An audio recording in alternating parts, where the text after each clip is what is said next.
우리 같이 말씀 있자. 푸른 마르고 꽃은 떨어지나 주의 말씀은 영원합니다. 오늘도 말씀을 나누고 전하는 권서인으로 살아가는 모든 분들을 사랑하고 축복합니다.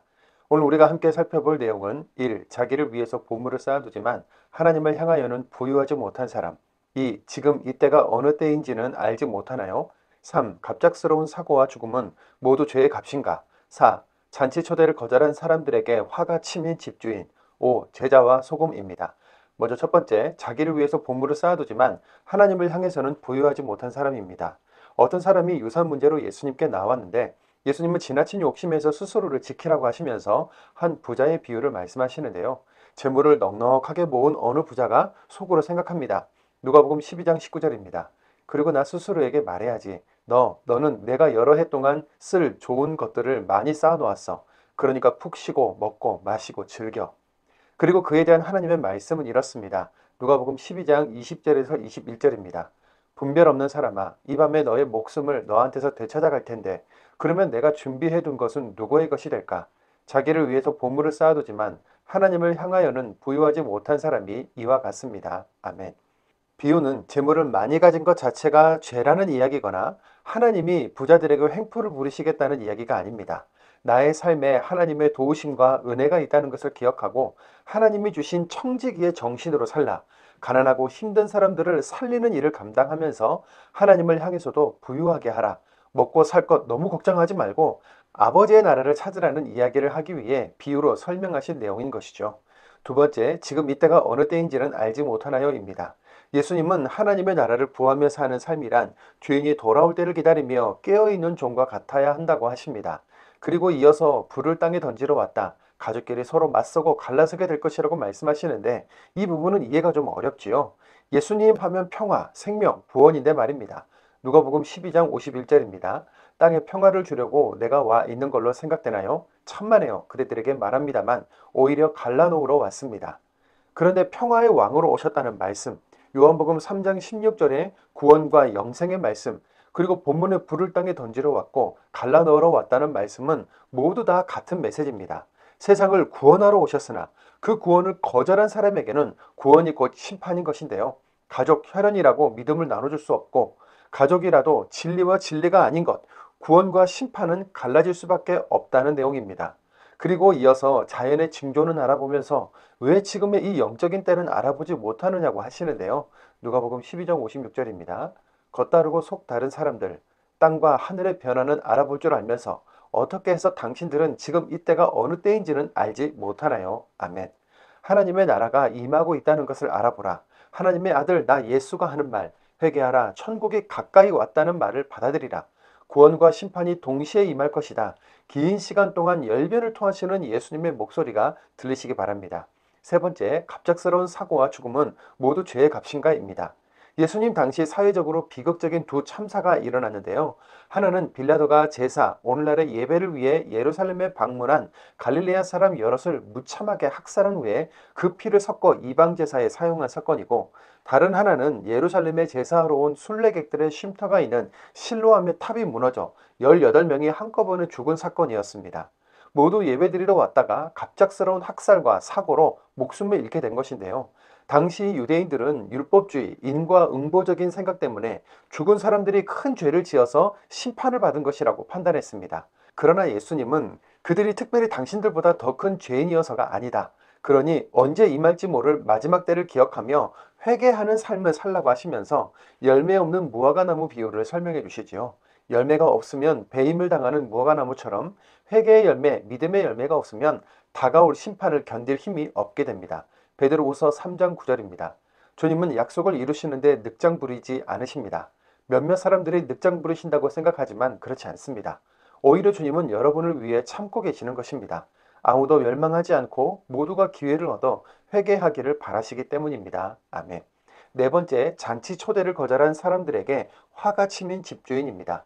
여전히 종교 지도자들은 예수님이 안식일에 사역한다는 꼬투리를 잡고 있고 예수님은 상관없이 안식일에도 생명의 일을 계속 하시지요. 그리고 꼬투리를 잡으면서 적대감을 드러내는 종교 지도자들에게 큰 잔치 비유를 설명하시는데요. 초대를 거절하는 사람들과 여기에 화가 치민 집주인 이야기를 잠시 들여다보겠습니다. 누가복음 14장 17절 18절입니다. 잔치 시간이 되자 그는 자기 종을 보내어 초대받은 사람들에게 이렇게 말하게 했어요. 오십시오. 이제 준비가 되었으니까요. 그러자 모두가 하나같이 못 가겠다고 둘러대기 시작했어요. 보통 유대인들은 잔치를 마련하면 두 번의 초대장을 보냅니다. 첫 번째 초대장은 언제 어디서 어떤 잔치를 한다는 내용과 함께 참석 여부를 묻고 해당 날짜가 되면 두 번째 초대장을 보내서 잔치에 참여하게 하는데요.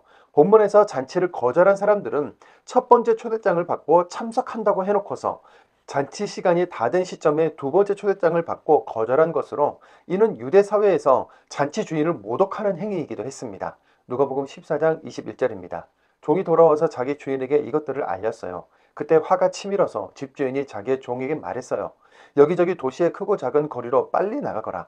그리고 가난한 사람들과 신체 장애인들과 시각 장애인들과 지체 장애인들을 이리로 데려오너라. 아멘. 큰 잔치를 베푼 주인은 하나님이시고 잔치 초대장을 들고 찾아간 사람은 예수님이신데 종교 지도자들은 하나님 하나님 하더니 막상은 이런저런 이유와 꼬투리로 초대를 거절하면서 하나님을 모독하지요. 결국 하나님은 길과 거리로 나가 사회적 약자들을 초청하라고 하시는데요. 이 약자들은 바로 초대받을 생각도 못하고 있던 우리 같은 이방인들이라고 할 수 있습니다.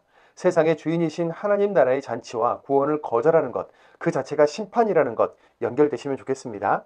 다섯 번째, 제자와 소금입니다. 이어서 예수님은 제자로서의 바른 삶을 살라고 하시면서 소금 이야기를 하시는데요.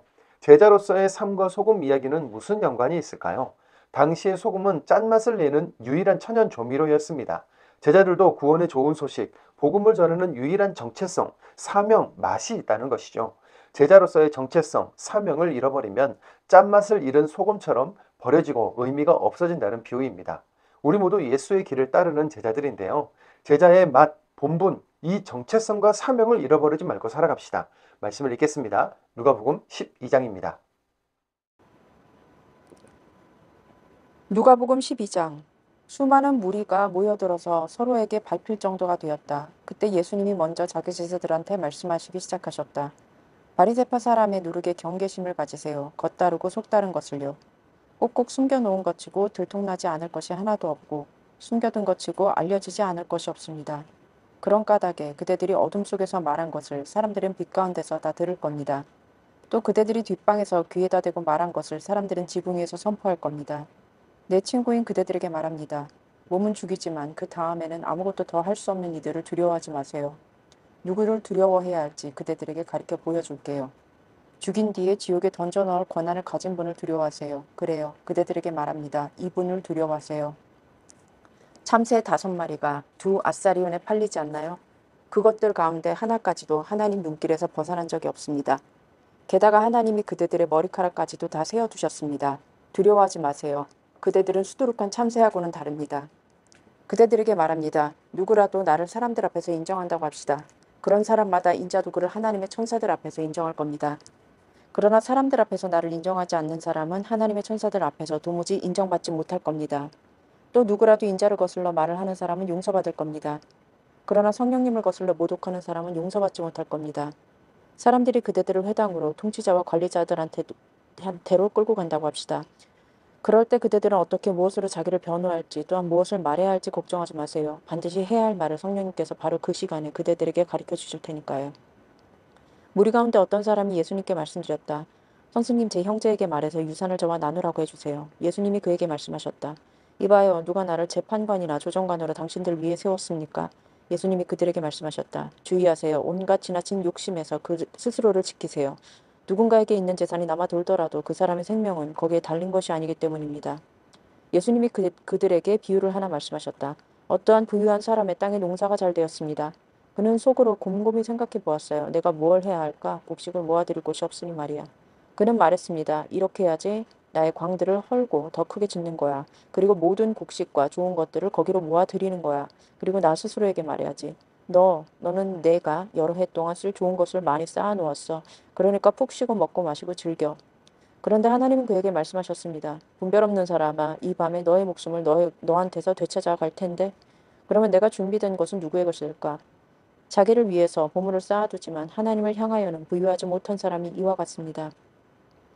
예수님이 자신의 제자들에게 말씀하셨다. 이런 까닭에 그대들에게 말을 합니다. 목숨을 위해 무엇을 먹어야 할지, 몸을 위해 무엇을 입어야 할지 걱정하지 마세요. 음식보다는 목숨이, 옷보다는 몸이 값지거든요. 까마귀들을 곰곰이 생각해 보세요. 씨를 뿌리지도 거두어 들이지도 않아요. 그것들에게는 뒷방도 광도 없어요. 그러나 하나님이 까마귀들을 먹이십니다. 하물며 그대들이야 새들하고 얼마나 다른가요? 걱정한다고 해서 그대들 가운데 누가 자기 키를 50cm라도 늘릴 수 있나요? 그러므로 그대들이 아주 작은 일조차 할 수 없다면 그 밖의 것들을 두고 왜 걱정하나요? 들꽃이 어떻게 자라는지 곰곰이 생각해 보세요. 힘들여 일하지도 옷감을 짜지도 않습니다.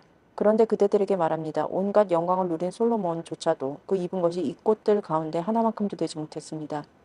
들풀은 오늘 있다가 내일 아궁이에 던져지는데도 하나님이 이렇게 입히시는데 하물며 그대들이야 믿음이 작은 사람들이여. 그대들은 찾아보지 마세요. 무엇을 먹어야 할지, 무엇을 마셔야 할지를. 걱정하지 마세요. 이런 것들은 모두 세상의 다른 민족들이 아등바등 찾는 것들입니다. 그런데 그대들의 아버지는 그대들에게 이런 것들이 필요한 줄을 알고 계십니다. 오히려 그대들은 그분의 나라를 힘써 찾으세요. 그러면 이런 것들은 그대들에게 보태주실 것입니다. 그대는 두려워하지 마세요. 어린 양 떼여 그대들의 아버지가 그대들에게 그 나라를 주시기를 좋아하셨으니까요. 그대들에게 있는 것을 팔아서 어려운 사람들에게 주세요. 자신을 위해 낡지 않는 돈주머니를 만들어 두세요. 사라지지 않는 보물을 하늘에 쌓아두세요. 거기에서는 도둑이 가까이 하지 못하고 좀도 슬지 않아요. 그대들의 보물이 있는 곳, 거기에 그대들의 마음도 있을 테니까요. 그대들은 허리를 동여매고 등불을 켜놓아야 합니다. 그대들이야말로 주인이 결혼잔치에서 언제 돌아올까 하여 기다리고 있는 사람과 같아야 합니다. 주인이 돌아와서 문을 두드리면 곧바로 열어주기 위해서 말이지요. 보겠습니다. 이런 종들은 주인이 와서 볼 때 깨어있는 종들은 아멘 그대들에게 말합니다. 주인이 허리를 동여매고 그대들이 기대 앉아 먹게 할 겁니다. 그대들에게 다가와서 그대들을 섬겨줄 것입니다. 깊은 밤에든지 새벽에든지 주인이 와서 종들이 그렇게 기다리는 것을 본다면 보겠습니다. 그런 종들은. 이걸 알아두세요. 몇 시에 도둑이 올지 집주인이 알았다면 자기 집 벽이 뚫리도록 내버려 두지 않았을 겁니다. 그대들이야말로 준비하고 있어야 합니다. 생각지도 못한 시간에 인자가 오기 때문입니다. 그러자 베드로가 여쭈었다. 주님 저희에게 이 비유를 말씀하시는 건가요? 모두한테도 하시는 건가요? 예수님이 대답하셨다. 그러면 누가 믿을 수 있고 생각 깊은 살림지기인가요? 주인이 자기 종들 위에 윗사람으로 세워 때를 맞춰 먹을거리를 알맞게 내주게 할 사람 말입니다. 보겠습니다. 그런 종은 주인이 와서 볼 때 바로 그렇게 하고 있는 그 종은 참으로 그대들에게 말합니다. 자기에게 있는 재산을 모두 맡아보도록 그 주인이 그를 세울 것입니다. 그런데 바로 그 종이 자기 마음속으로 시간이 오래 걸려야 나의 주인이 올 거야 하고 말한다고 합시다.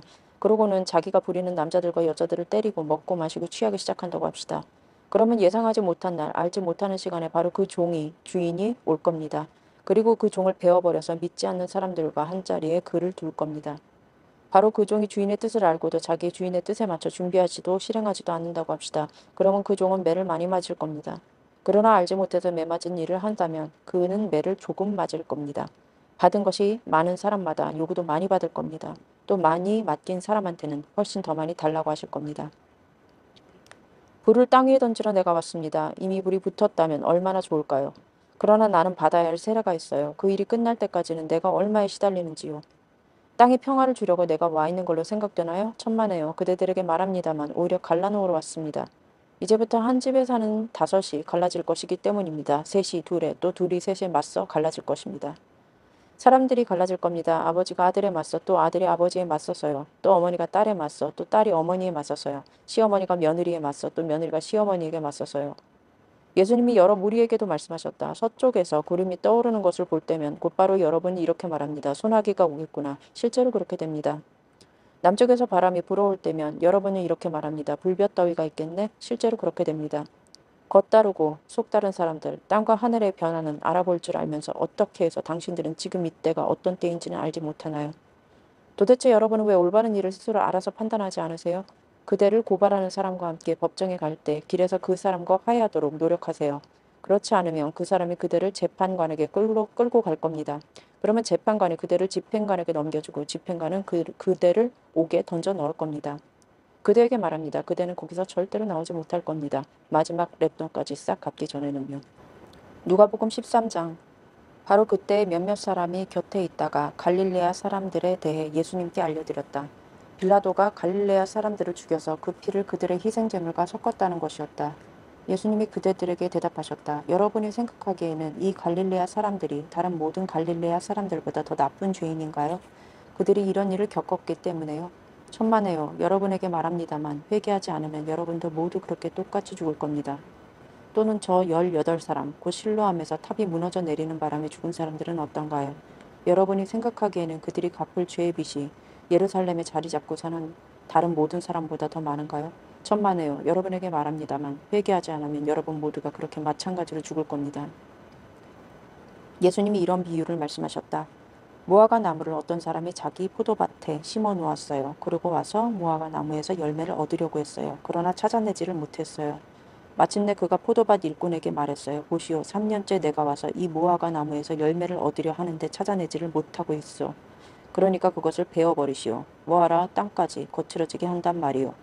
그러자 포도밭 일꾼이 주인에게 대답합니다. 주인님, 그것을 올해도 그냥 놔두십시오. 그리고 그동안 그 둘레를 파고 거름을 줘보겠습니다.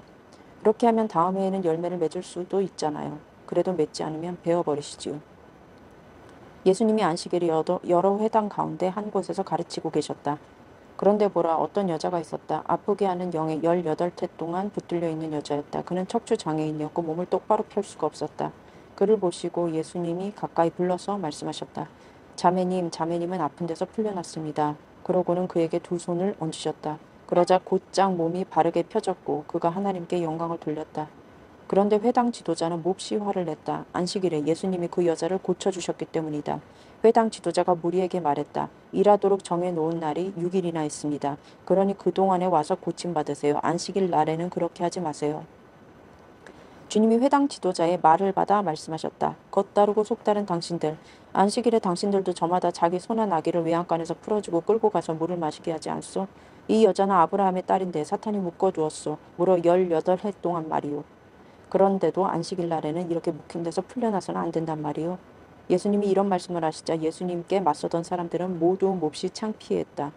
그리고 모든 무리는 예수님이 하신 모든 영광스러운 일로 기뻐했다. 그러므로 예수님이 말씀하셨다. 하나님 나라는 무엇과 같은가요? 그것을 무엇과 같다 할까요? 겨자씨와 같아요. 어떤 남자가 겨자씨를 가져다가 자기 뜰에 심었습니다. 그랬더니 그것이 자라서 나무가 되었어요. 그래서 하늘의 새들이 그 가지에 깃들었습니다. 예수님이 다시 말씀하셨다. 하나님 나라를 무엇과 같다 할까요? 누룩과 같아요. 어떤 여자가 누룩을 가져다가 밀가루 반죽 21리터 속에 섞어두어서 보이지 않겠습니다. 그랬더니 반죽 전체가 부풀어 올랐습니다. 또 예수님이 여러 도시와 마을을 하나씩 거쳐가고 계셨다. 가르치면서 예루살렘으로 나아가시는 중이었다. 그런데 어떤 사람이 예수님께 여쭈었다. 주님, 구원받는 사람이 적은가요? 예수님이 사람들에게 말씀하셨다. 앞다투어 조금 좁은 문으로 들어가세요. 여러분에게 말합니다만 많은 사람들이 애써 들어가려고 하지만 그럴 수 없기 때문입니다. 집주인이 일어나 문을 닫아 걸면 그때부터는 여러분이 밖에 서서 문을 두드리기 시작할 겁니다. 그러면서 말할 겁니다. 주인님, 저희에게 열어주십시오. 집주인이 여러분에게 대답할 겁니다. 나는 당신들이 어디서 왔는지 알지 못하오. 그때 여러분은 이렇게 말을 꺼낼 겁니다. 저희가 주인님 앞에서 먹고 마셨습니다. 저희의 큰 길거리에서 주님이 가르치셨습니다. 집주인이 여러분에게 말할 겁니다.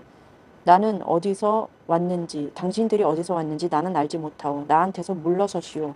불의를 저지른 당신들 모두. 거기서 여러분은 울부짖으며 이를 갈 것입니다. 아브라함과 이삭과 야곱과 모든 예언자들이 하나님 나라에 있고 여러분은 쫓겨나 밖에 있는 것을 보게 될 때 말입니다. 사람들이 동쪽과 서쪽에서 또 북쪽과 남쪽에서 와서 하나님 나라에서 기대 앉아 먹게 될 겁니다. 보세요. 지금 맨 끝이라도 으뜸될 사람이 있고 지금 으뜸이라도 맨 끝이 될 사람이 있습니다. 바로 그 시간에 바리새파 사람들 몇 명이 다가와서 예수님께 말씀드렸다. 여기서 나가 떠나십시오. 헤롯이 선생님을 죽이고 싶어 하니까요.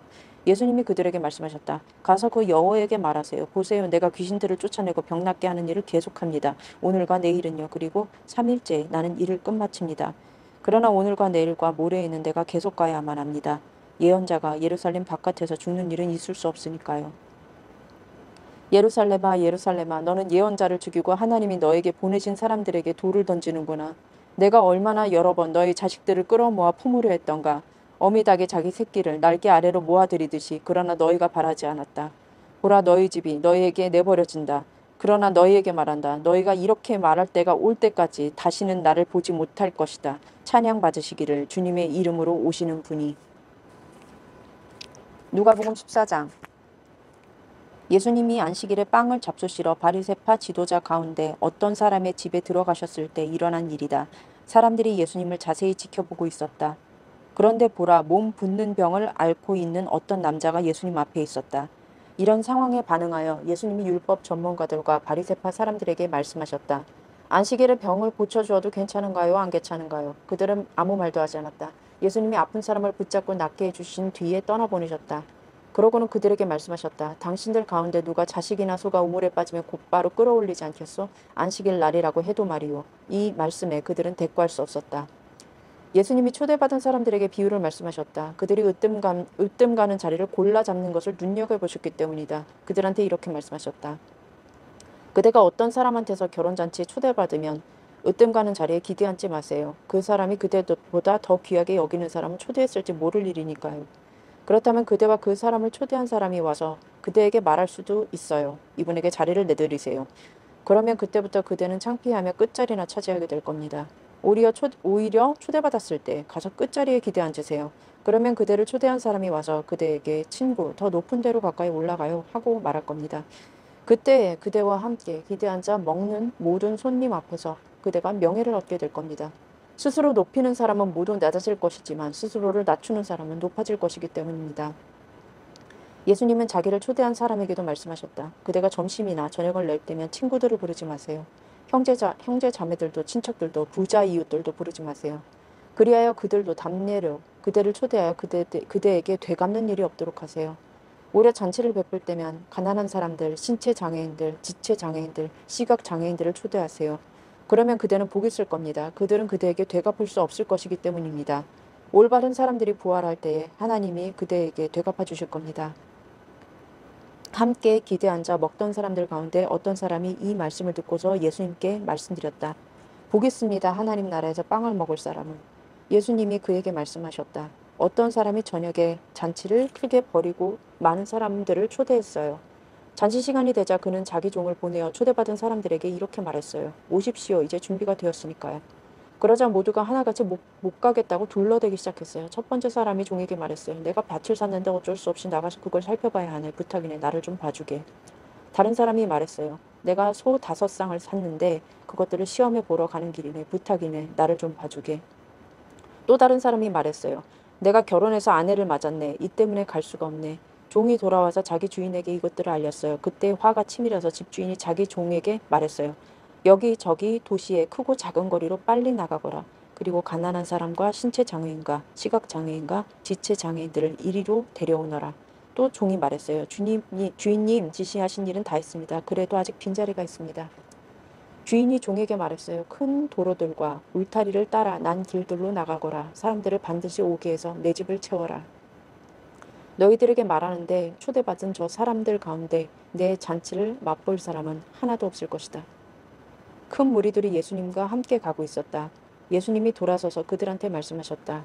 나한테 오는 사람이 자기 아버지나 어머니나 아내나 자녀들이나 형제들이나 자매들이나 심지어 자기 목숨에 대한 집착을 내려놓지 않는다고 합시다. 그러면 그 사람은 내 제자가 될 수 없습니다. 누구라도 자기 십자가를 매지 않고 내 뒤를 따르는 사람은 내 제자가 될 수 없습니다. 여러분 가운데 어떤 사람이 탑을 세우려고 한다고 합시다. 그러면 그가 먼저 앉아서 다 마치기까지 돈이 넉넉한지 비용을 헤아려 보지 않습니까? 토대는 놓았으니 다 끝내지 못하면 지켜보는 사람들이 모두 놀려대기 시작할 테니 말입니다. 이 사람이 세우려고 시작만 해놓고 다 끝내지를 못했네 하고 말하면서요. 또는 어떤 임금이 나가서 다른 임금과 맞붙어 전쟁을 하려 한다 합시다. 2만 명을 이끌고 자기한테로 오는 임금을 10,000명으로 맞설 수 있을지 그가 앉아서 먼저 찬찬히 생각해 보지 않겠습니까? 도저히 안 되겠으면 그가 아직 멀리 있을 때 협상단을 보내어 화친을 맺자고 요청할 것입니다. 그러므로 이와 같이 여러분 가운데 누구라도 자기에게 있는 모든 것을 내버리지 않는 사람은 내 제자가 될 수 없습니다. 그러므로 소금은 좋은 것입니다. 그러나 소금도 그 맛을 잃어버리면 무슨 수로 그 맛을 되살려내겠어요. 그것은 땅에도 거름에도 알맞지 않습니다. 사람들은 그것을 바깥에 버립니다. 들을 귀 있는 사람은 들으시기 바랍니다.